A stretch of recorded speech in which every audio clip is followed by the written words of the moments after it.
இந்த வீடியோ பார்க்குறதுக்கு ஃபன்னியா இருந்தாலும், இதுல ஒரு சயின்டிஃபிக்கான ரீசன் இருக்கு. நீங்க பீரியட்ஸ்ல இருக்கும்போது, உங்க மென்ஸ்ட்ருவல் பிளட்டுக்கு பெரிய ஸ்மெல் இல்லைங்க.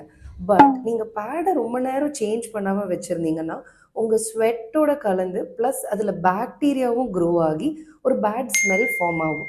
ஒரு சில பேருக்கு இதனால என்ன ஆகும்னா, இச்சிங், ரேஷஸ், வெஜைனல் இன்ஃபெக்ஷன்ஸ் இது எல்லாமே கூட வரும்.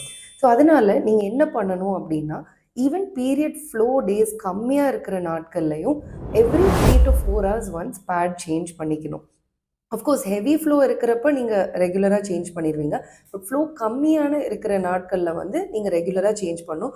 ஒரு நாள் ஃபுல்லாக வச்சுட்டு காலையிலேருந்து நைட் வரைக்கும் இருந்து நைட்டு தான் நான் மாற்றுவேன் அந்த மாதிரி இருக்கக்கூடாது.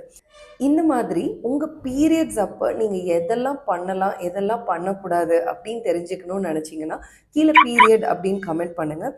ஒரு detail guide on menstrual health வந்து நாங்கள் உங்களுக்கு அனுப்பி வைப்போம்.